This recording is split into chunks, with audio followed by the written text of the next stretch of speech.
अनंत कोटि दंडवत सतगुरुदेव को। अपना विषय ब्रह्म प्रकाश का चल रहा था, उसमें 116 श्लोक हो गए। आगे 117 श्लोक है। पिंड ब्रह्मांड में हो रहा है अपने आप व्यवहार, कर्ता अकर्ता ब्रह्म प्रकाश है, बाकी है अहंकार। अब कहा कि ये जो 5 भूत पिछला था कि निष्काम सेवा आकाश, वायु, अग्नि, जल और पृथ्वी आपकी कर रही है, जीव आत्मा की सेवा कर रही है। और कोई भी वो जीव आत्मा से मांगती नहीं बदले में कि मुझे ये दे दो, कोई भी तत्व नहीं मांगता। और विश्व के अंदर जो साकार सृष्टि है आकार वाली, उसमें 5 भूत प्रधान है। प्रधान होते हैं जो आगे होता है सबसे, जो 5 भूत प्रधान है और 3 गुण पीछे हैं। सूक्ष्म सृष्टि में 3 गुण प्रधान है और 5 भूत उसके पीछे हैं। ऐसे बनी है सृष्टि। तो कहा 5 भूत प्रधान। अब कहा कि जो पिंड है और ब्रह्मांड है, ये जो एक शरीर है, ये ब्रह्मांड का एक सैंपल है।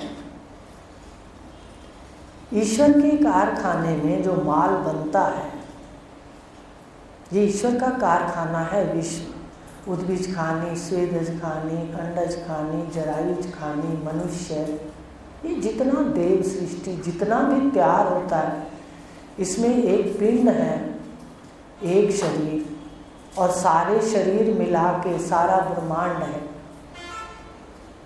उसमें ज्योतियाँ भी हैं सारी, आकाश, और आकाश में सूर्य, चंद्र, अग्नि, विद्युत, जितना भी ये ब्रह्मांड दिखाई दे रहा है। तो ये एक तो इसमें एक एक शरीर है। एक शरीर को पिंड कहा और कहा ब्रह्मांड, जो सारे शरीर मिलके सारी उसकी रचना है एक, तो उसको ब्रह्मांड कहा। तो अब पिंड भी 5 भूत और 3 गुण से बना है, ब्रह्मांड भी 5 भूत 3 गुण से बना है। तो ये ब्रह्मांड का सैंपल है पिंड। अगर ब्रह्मांड को देखना है तो पिंड को देख लो, इसमें सब कुछ मिलेगा। जो बाहर है वो सारा इस शरीर में है। आयरन है, कैल्शियम है, कहते कमी हो गई, जल की कमी हो गई, अग्नि की कमी हो गई।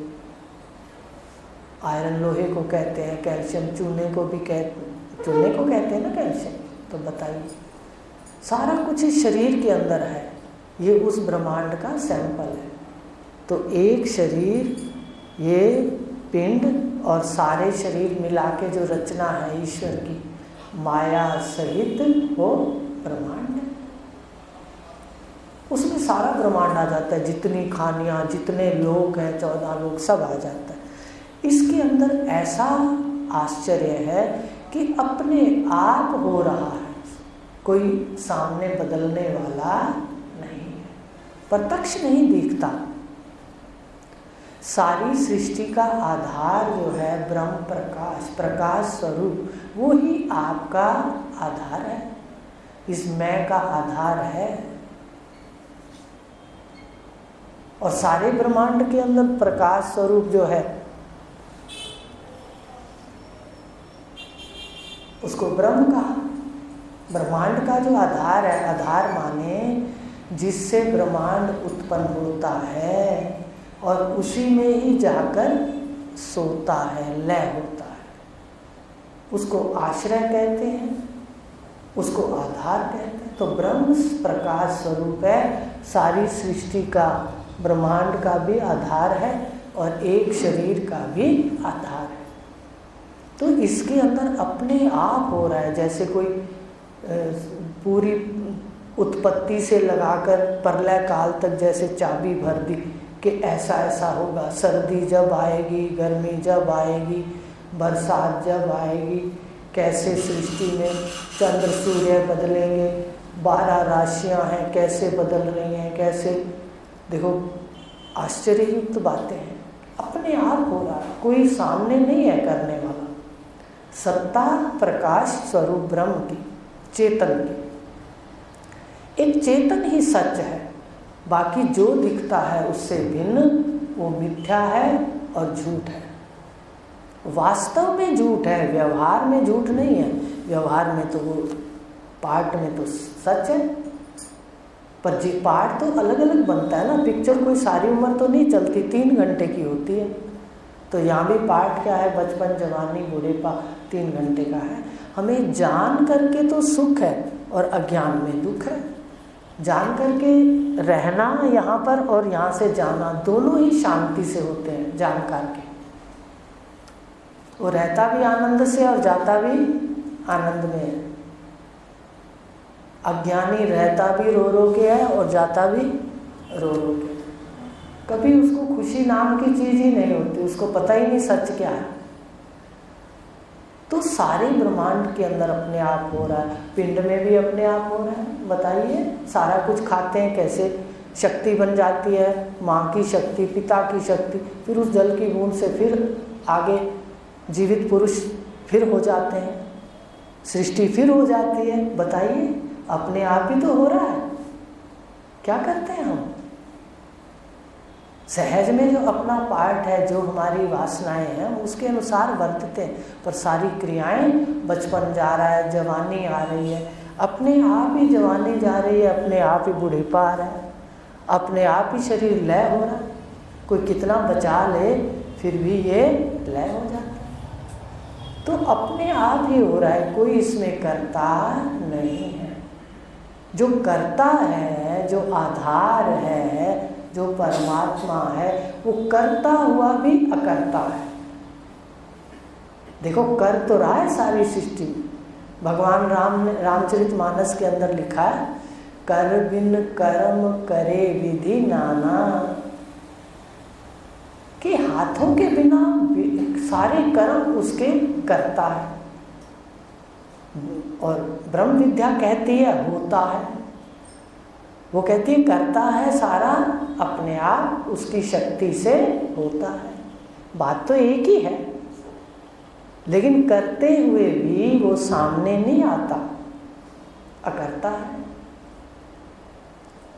करते हुए भी अकर्ता है, सारा कुछ करता है। ब्रह्मांड की देखो, कल बताया था कि उस ब्रह्मांड जितना भी है सारा उसके भय से व्यवस्था में रहता है। व्यवस्था तो देखा भय से ही होती है।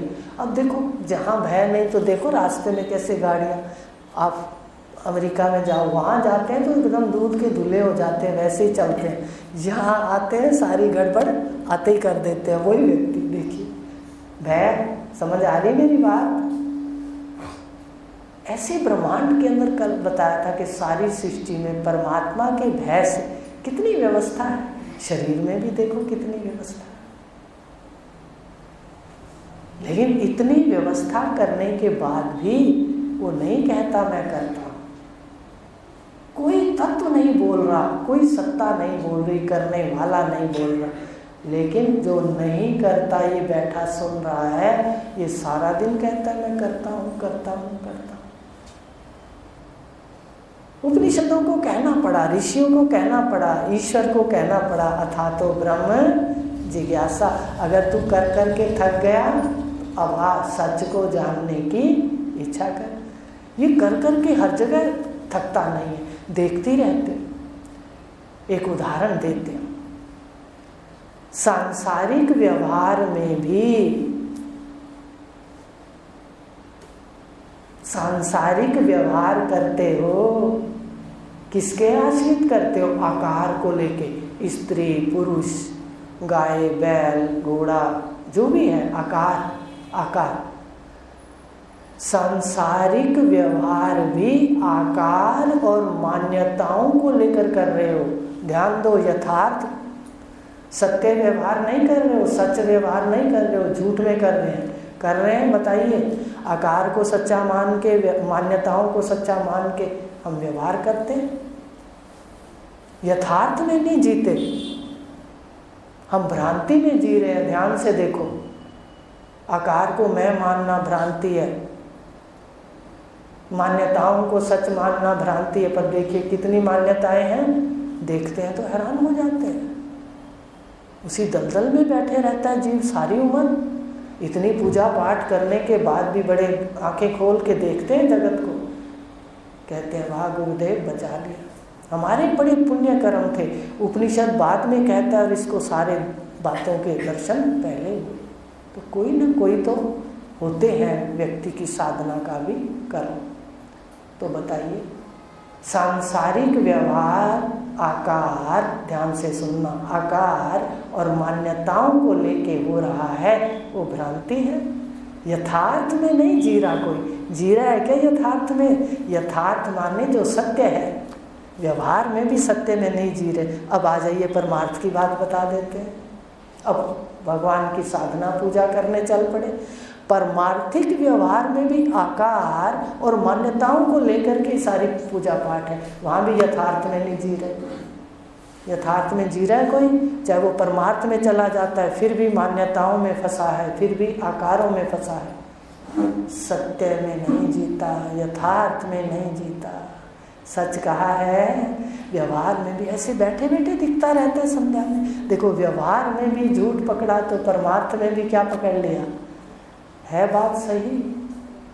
वहाँ भी आकार और मान्यताएं, उसके अंदर परमात्मा के प्रति भी भ्रांति से व्यवहार हो रहा है, जगत के प्रति भी भ्रांति से व्यवहार हो रहा है भ्रांति से।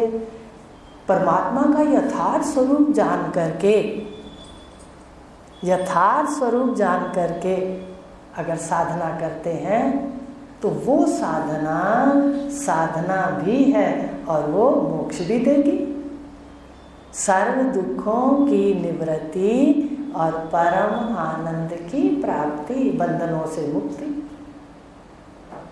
अब हम आकार और मान्यताओं में यहाँ फंस के दुखी हैं। अब आकार और मान्यताओं को लेकर के वहाँ भी परिचिनता में जी रहे हैं, यथार्थ ज्ञान में तो नहीं जी रहे ना। देखो मनन करना जाकर तो मान्यताओं से दबा हुआ जीव ये थक जाता है, और जो वास्तव में थक जाता है, कर्म पूंजी प्रकट हो जाती है, तो उसको इच्छा होती है कि मुझे कुछ और आगे मिले, फिर वो ढूंढता और फिर गुरु भी मिल जाते हैं, तत्वज्ञ पुरुष। तो वो यथार्थ में जीता है, यथार्थ में जीना ही साधना है। वो साधना देखो पाप और पुण्य अवश्य देती है। स्वर्ग तक भी आप देख लो, इंद्र को देख लो झगड़ते हुए, विष्णु जी को बीच में आते हुए झगड़े निपटाते हुए देख लो। आप देखते हो देवताओं को, दैत्य झगड़ा कर रहे हैं, देव झगड़ा कर रहे हैं, फिर विष्णु भगवान आते हैं, निपटाते हैं या कुछ करते हैं। देखो यही तो यहाँ हो रहा है। कोई है, भावनाओं का कोई फर्क नहीं है, लेकिन सुखों का फर्क है। वृत्तियां तो वहाँ भी राग और द्वेष वाली हैं, जैसे यहाँ है संसार में। तो देखिए कैसा आश्चर्य है कि यथार्थ में हम जीना ही नहीं चाहते। बहुत विरले लोग सुनना चाहते हैं यथार्थ की बात। हम जहाँ जाते हैं वहाँ भी हम आकार को ले लेते हैं, मान्यताओं को ले लेते हैं, उसी में जीते रहते हैं, तो भ्रांति में जीते हैं। बताइए व्यवहार और परमार्थ दोनों में ही क्या चलता है? यथार्थ ज्ञान के बिना, आत्म ब्रह्म ज्ञान के बिना भ्रांति ही चलती है। परमात्मा के प्रति भी तो भ्रांति चलती है। परमात्मा ऐसा है, कोई कहता है ऐसा है, कोई कहता है मेरा, कोई कहता है तेरा। वहाँ भी क्या हो गया? भ्रम हो गया। तो यथार्थ जो सत्य है, एकम सत्य, वो जो है वो सतगुरुदेव ही बताते। तो पिंड ब्रह्मांड में यथार्थ सत्य जो है वो चेतन है, वो सब कुछ करता हुआ भी खामोश है, वो अकर्ता है, कभी नहीं कहता मैं करता। और ये जीव कुछ नहीं करता और सारा दिन शोर मचाता, मैं ही करता हूँ, मैं ही करता हूँ। है ये बात? देखिए कैसे। अब जब करता है, ये खुद ही अपना गवाह बन जाता है कि मैंने अच्छा किया, मैंने बुरा किया। खुद ही गवाह बनता है, बार बार कहता है। अब वो हृदय में लकीरें लगा देता है, मैंने ये अच्छा किया, मैंने ये बुरा किया। अब जो धर्मराज है या यमराज है उसको कुछ करना नहीं पड़ता, ये तो स्वयं ही अपनी गवाही दे देता है, मैंने ये किया, मैंने वो किया। बस साथ के साथ फल लिखा जाता है, अच्छा या बुरा। तो विचार का विषय है, वेदांत विचार का विषय है, प्रचार का विषय नहीं है। विचार करिए, आकार और मान्यताएं हमारी नहीं छूटी तो यथार्थ ज्ञान नहीं हो सकता। देने वाला कामिल चाहिए जो हमारी भावनाओं को, भ्रांतियों को दूर करे और सच सच दिखाए। दिखाने वाला ही तो कम मिलते हैं ना। देखो, तो मनन करना जाके कि आकार और मान्यताओं में, चाहे हम संसार में रहें या परमार्थ में रहें, अगर ये ना छूटी तो पाप पुण्य का सिलसिला चलता रहेगा। साधना और मुक्ति पूर्ण रूप से नहीं। तो बता रहे हैं पिंड ब्रह्मांड में अपने आप व्यवहार हो रहा है, कर्ता और अकर्ता। कर्ता भी ब्रह्म प्रकाश है और अकर्ता भी, साक्षी भी आप है।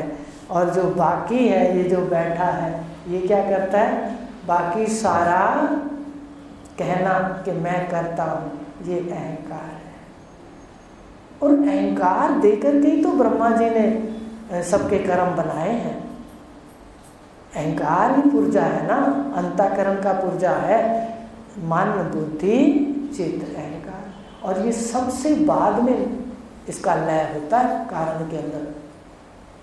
घमंड का नाश होता है और अहंकार का लय होता है, याद रखना। तो अंतःकरण का पुर्जा है, ये दम लगता है इसको लय करने के अंदर। इसलिए अहंकार का निरीक्षण अभी से होना चाहिए। तो बताया, अब समझ आ गई, कर्ता और अकर्ता। कर्ता है सृष्टि का, पर साक्षी है, इसका बोलता नहीं कुछ, तो अकर्ता है। और बाकी जितना भी है व्यवहार, वो सारा अहंकार है। जितने कोई कह रहा है मैं ये करता हूँ, मैं वो करता हूँ, ये सब जितना भी व्यवहार है ये अहंकार से युक्त है। और इसी को काटना ही मुक्ति है। अहंकार का लय करना ही तो मुक्ति है। परमात्मा मुक्त है क्योंकि वो असंग है। अभी विषय आगे आएंगे ना तो समझाएंगे कैसे जागृत आदि में चलते हुए ना तो उसको आसक्ति है ना ही वो संग है। सदा असंग है परमात्मा, क्योंकि अकर्ता है, साक्षी है। और कर्ता कौन है? जो इसमें घुस जाता है, इंद्रियों में मैं मानता है, अंतःकरण को मैं कहता है और फिर मैं करता है। तो बाकी अहंकार है, पर कर्ता और अकर्ता प्रकाश स्वरूप परमात्मा सच्चित आनंद और ब्रह्म है। ब्रह्म है, ब्रह्म कहते हैं व्यापक, जिसका और छोर ना हो। अब आगे 118 है, सच झूठ का अंतर देखे विरलों में कोई एक। अब सच जो अभी बता दिया कि परमार्थ में जाकर के भी कोई विचार नहीं करता, तो वहाँ भी यही चलता है जो अज्ञान में चलता है। तो सच और झूठ क्या है जगत में, ये विरलों में कोई विरला देखता है। बताओ किसको दिखता है ये? वो परमार्थ में भी जाके देखता है तो वहाँ भी यही लीला हो रही है। तो आता है बंधन कब खुलेंगे? बंधन तो गुरुदेव खोलेंगे। जब तक ये दलदल नहीं कोई छोड़ेगा, बंधन कैसे छूटेंगे? बताइए, वो मान्यताओं से जकड़ा हुआ है। एक मान्यताएं तो हमारी पहले हैं, हमने दूसरी मान्यताओं में भी बंधना शुरू कर दिया। बंधन तो बंधन है ना, देखो ध्यान से देखो। सारे संकल्प कर लिए हमने, व्यवहार में भी कर लिए, परमार्थ में भी कर लिए।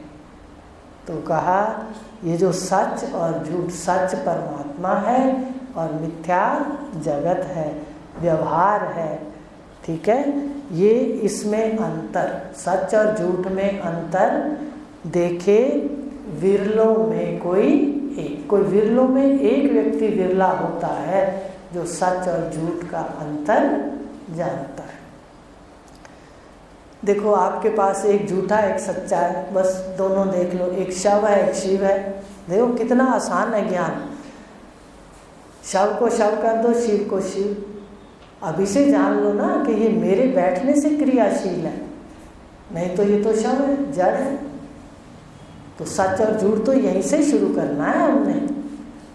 तो विरला व्यक्ति इस ज्ञान की ओर आता है। नहीं तो देखो व्यवहार में नाचता कूदता है, फिर परमार्थ में भी यही काम, वहाँ भी दायरे बनाता है, ये दायरों के बिना नहीं रहता, परिचिनता में रहता है वहाँ भी।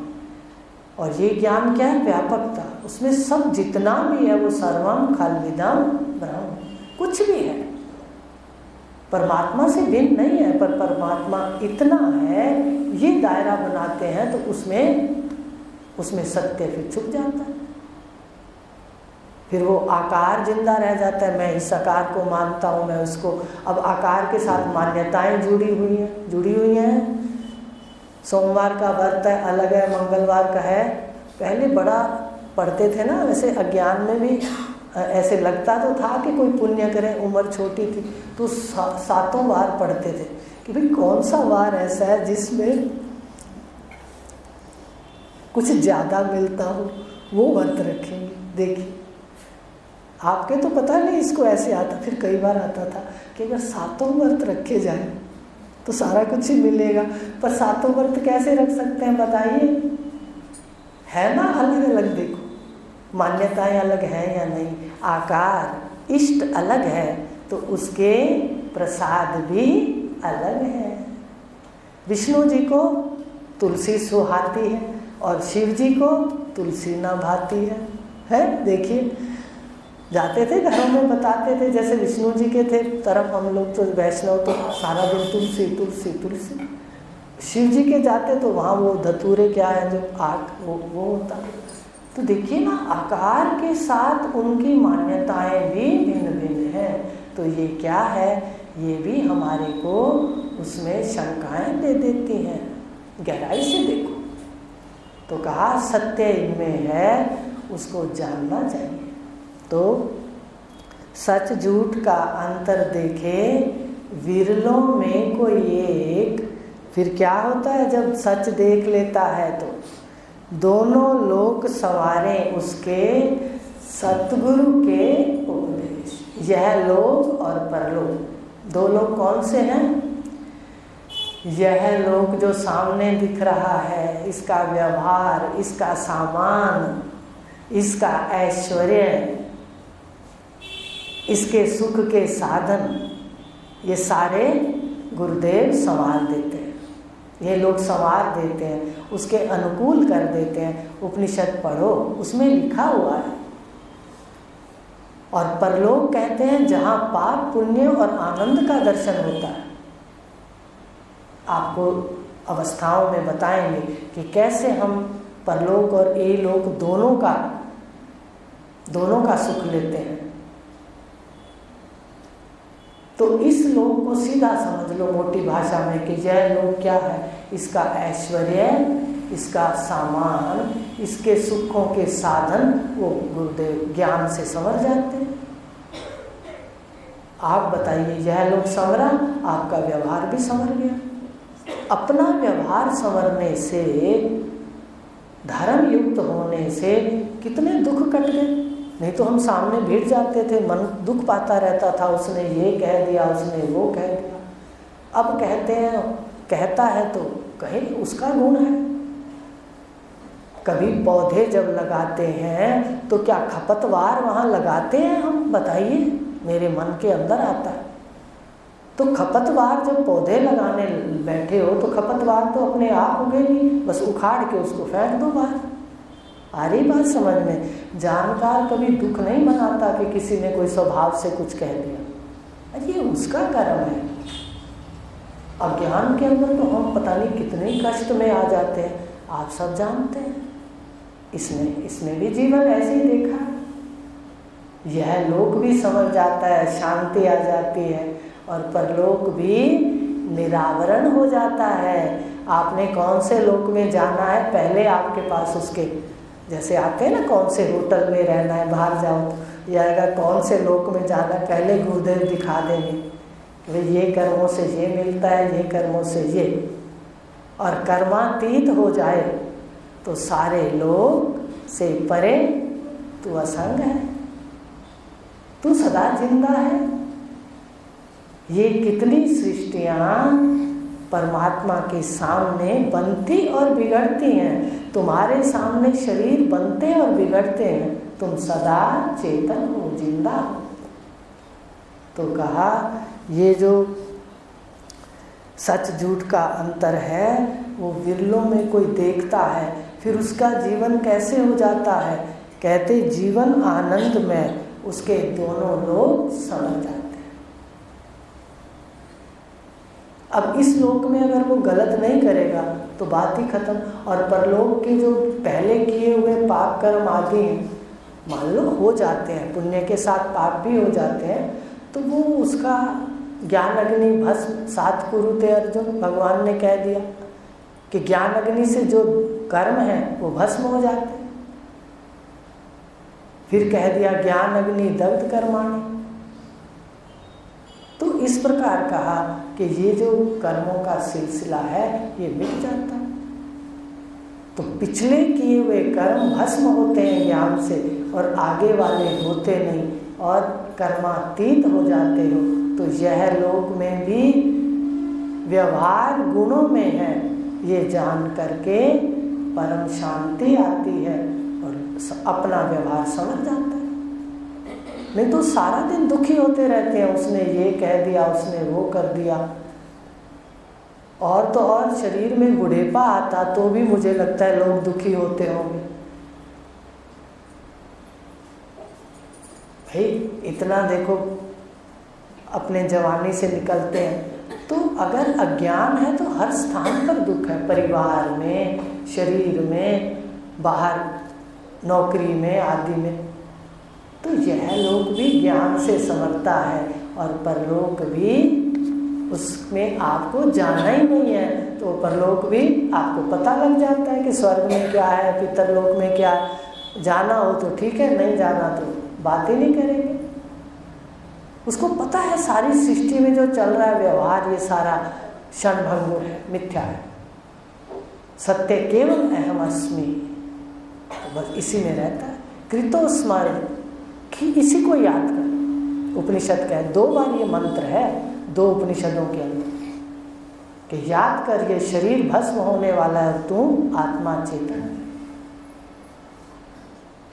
यही तो महावाक्य होते हैं, महावाक्य में यही तो बात होती है। और क्या होती है, वो याद रहता है सारा दिन। ये देखो ये शरीर गया, समझ आ गई, अहम अस्मि अहम अस्मि। अपने इस शूद्र, जो ये शूद्र अहंकार है शरीर वाला, इसको काटने के लिए तो महावाक्य होता है।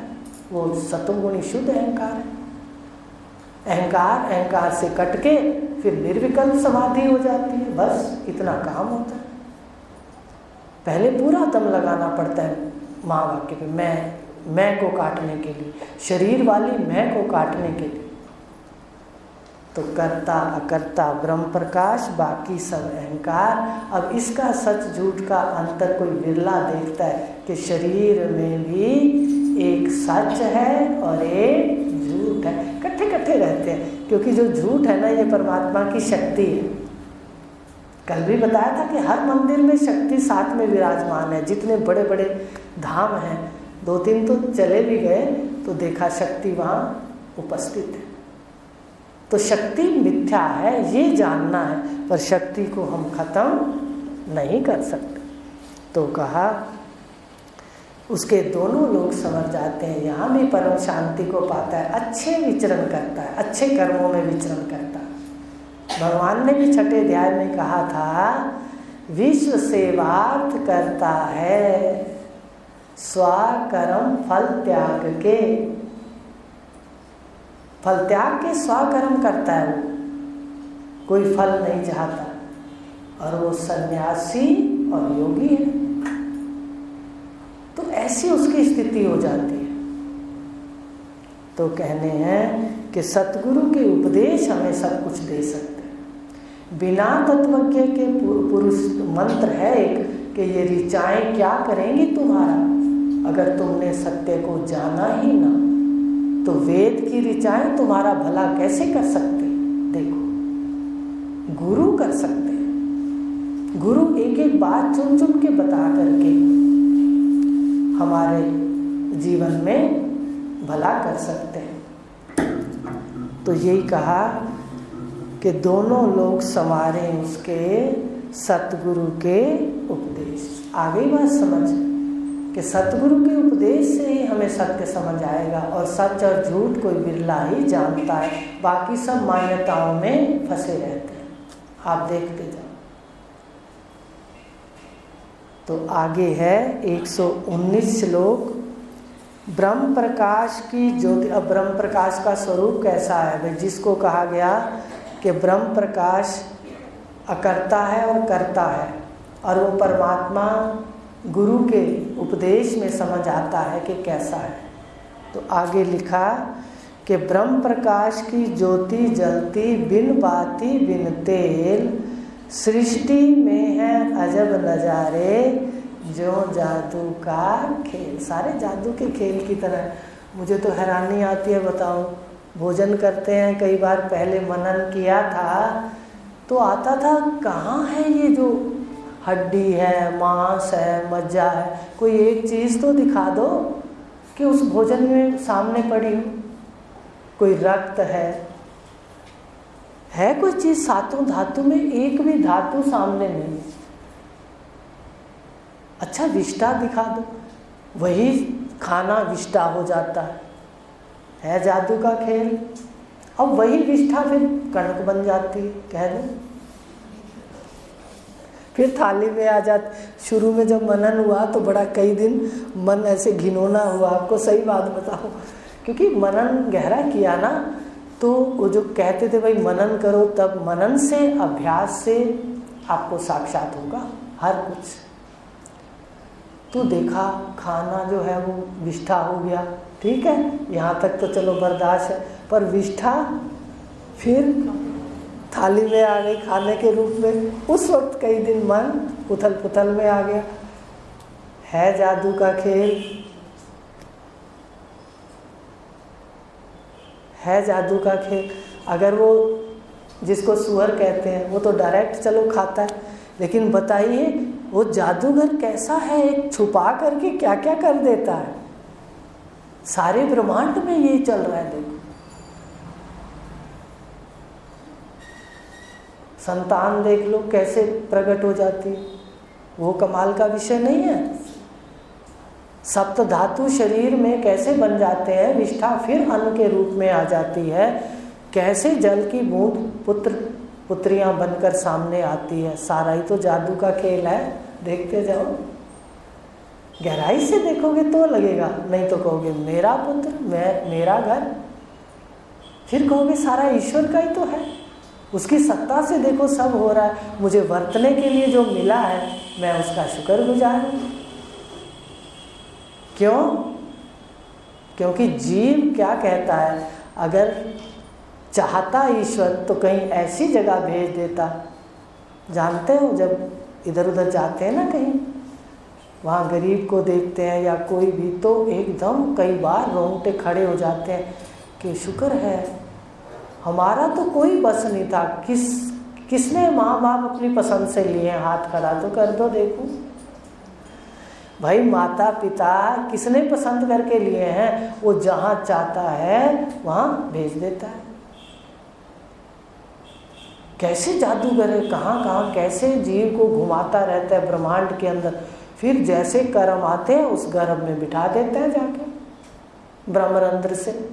जो सृष्टि के शुरू में बताया कि कैसे परमात्मा इस देह में आया, ब्रह्मरंध्र से आया, वो स्वयं कह रहे हैं। तो फिर सारा ही तो खेल ऐसे चल रहा है जो आश्चर्य से युक्त है। यही तो विलक्षण है, यही तो उसके लक्षण है कि वो विलक्षण है। अगर उसका वर्णन हो जाता फिर तो सारे परमात्मा का वर्णन कर देते। वाणी से परे है, मायावी वाणी से परे। आप बताइए, आपके मुख के ऊपर दीवारें हैं, आप तो कभी मनन नहीं करते, इसने बहुत गहरा किया था। हर नाक में ऐसी दीवारें, कान में, एक दूसरे का काम कोई नहीं करता, सारा का सारा अलग अलग हो रहा है। है। फिर एक और आपको बताते हैं, प्रजापति, समझ आ गया? प्रजापति और यम कितनी दूरी है जन्म और मृत्यु में?